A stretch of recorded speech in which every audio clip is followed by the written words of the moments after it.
लेकिन इस पे मुख्यमंत्री जी को आके बताना ना चाहिए। संजय झा जी की दोनों पुत्रियों को सुप्रीम कोर्ट में सरकारी वकील के तौर पे रख लिया गया, एक साथ नोटिफिकेशन हुआ है। ऐसा कभी हुआ था 2005 से पहले? अद्भुत है। एक अधिकारी मुख्यमंत्री के सचिव अपनी बीवी के आयोग में जगह दे देते हैं। क्या ये मुख्यमंत्री जी को पता है उनकी अनुमति से हुआ है नहीं हुआ? ये तो हम लोग जानना चाहते हैं ना। कितने लोग परिवारवादी, अब यहां मीडिया के लोग हैं, कल प्रधानमंत्री जी आएंगे बोलेंगे जंगल राज, जंगल राज, परिवारवाद, परिवारवाद। प्रधानमंत्री जी जरा इन लोगों का भी नाम सुन लीजिए, जरा दाहिने और बाएं घूम करके देखिएगा। मंच पे अलायंस पार्टनर वाला तो है ही है, सब मांझी जी है, मांझी जी का बेटा है, मांझी जी की समधन है, मांझी जी की बहू है, एगो दामाद है कि नहीं? रामलाल पासवान जी के बेटे चिराग पासवान जी हैं, उनके जीजा हैं एमपी, एक जीजा आयोग में है, और कई परिवार के लोग, सब लोग जो है राजनीति में, बताने की जरूरत नहीं है। अब आप सुनिए, सम्राट चौधरी जी शकुनी चौधरी जी के बेटे, अशोक चौधरी, महावीर चौधरी, संभवी चौधरी। आप देखिएगा सम्राट चौधरी जी की मां भी लड़ी है चुनाव, उनका भाई जदयू कोटा से। विजय चौधरी जी जगदीश चौधरी जी के बेटे, सुनील कुमार चंद्रिका राम जी के बेटे। ये हम खाली गिना रहे हैं, ये जो लोग कैबिनेट में नीतीश जी के परिवारवादी लोग, जो परिवारवादी लोग हैं, सम्राट चौधरी, अशोक चौधरी, विजय चौधरी, सुनील कुमार, जयंत राज के बेटे जनार्दन मांझी जी, नितिन नवीन जी के पिता नवीन सिन्हा जी, नीतीश मिश्रा जी के पिता जगन्नाथ मिश्रा जी। इनको जगन्नाथ मिश्रा जी का चारा घोटाला नहीं दिखता बाद में को।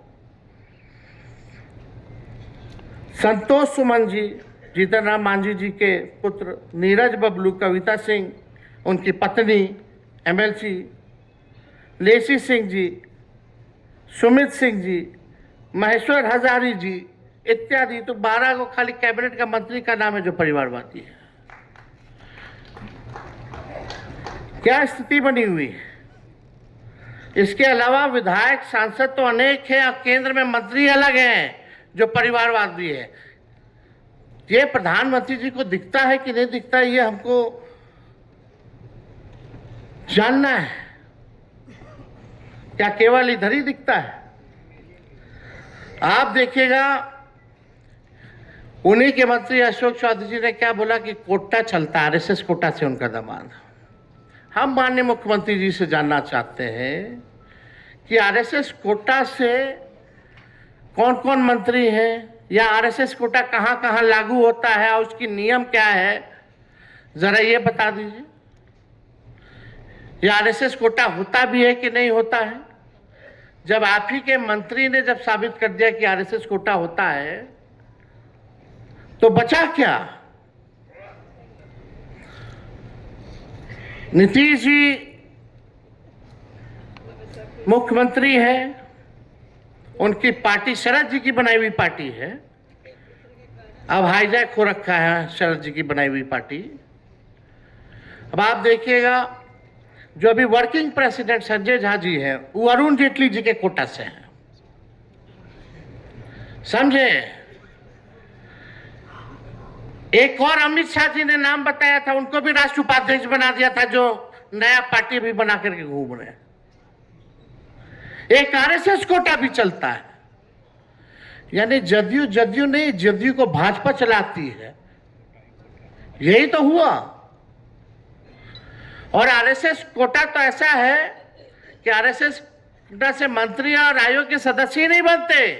अब बिहार में बीजेपी और आरएसएस कोटे से नई नई पार्टियां भी बनाई जा रही हैं,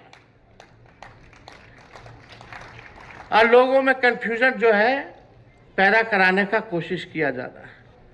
कि लोग जो हैं, हम लोग बटे टूटे, हमारे लोग टूटे, गुमराह हो। लेकिन आप सब लोगों की जिम्मेदारी महत्वपूर्ण है कि आप सब लोग जो है ज़मीन पे जाकर के आप लोग काम करें, मेहनत करें, जनता के सुख दुख में भागीदार बने। टिकट की चिंता छोड़ दीजिए, राष्ट्राध्यक्ष जी देखेंगे। आप सब लोग की पहली प्राथमिकता होनी चाहिए कि पार्टी और महागठबंधन इंडिया अलायंस सरकार कैसे बनाए। ये ध्यान जो है आप लोगों को देने की जरूरत है। और ज्यादा कुछ हम कहेंगे नहीं। लंबे समय से राष्ट्राध्यक्ष जी बैठे हैं और हम चाहेंगे इसके बाद जो है राष्ट्राध्यक्ष जी को भी बोलना है, तो ज़्यादा हम समय नहीं लें। हम तो हर जगह जाते हैं, अपनी बात को रखते हैं, बोलते हैं। लेकिन कल प्रधानमंत्री जी आ रहे हैं। प्रधानमंत्री जी अब तक जो है 5 चुनाव में आ चुके हैं।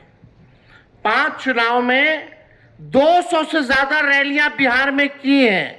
अगर प्रधानमंत्री जी अपने रैलियों का भाषण अगर सुन ले खुद का, तो उनको बिहार आने में शर्म लगेगा। इतना झूठ बोले हैं प्रधानमंत्री जी। ये जो है सच्चाई है। हम आखिरी 45 दिनों से हम सड़क पे हैं, हर जिला जा रहे हैं, पीड़ितों से मुलाकात कर रहे हैं। लगभग जो है 6500 किलोमीटर इन 45 दिनों में हमने सफ़र किया। और जनवरी से जून भी हम सड़क पे रहे। लगभग जो है 13,000 से भी अधिक किलोमीटर जो है हम लोग सड़कों पे रहे। अब आप सब लोगों से हम यही कहेंगे कि अपनी उपलब्धि जो 17 महीने की है, उसको आप लोग जो है जनता के बीच रखने का काम कीजिए। और जो हम लोगों ने घोषणा किया है माई बहन मान योजना का, गैस सिलेंडर का, वृद्धा पेंशन, दिव्यांग पेंशन, विधवा पेंशन 1500 करने का, 200 यूनिट फ्री में बिजली करने का, इस कामों को चाहे डोमिसाइल लागू करने का हो, चाहे पासी समाज के लिए ताड़ी को हम लोग शराब अधिनियम कानून से हम लोग बाहर करने का बात हो, इन सब को लोगों के बीच जो है जाकर के प्रचार करने का काम कीजिए। अब कोई यहाँ बैठने की जरूरत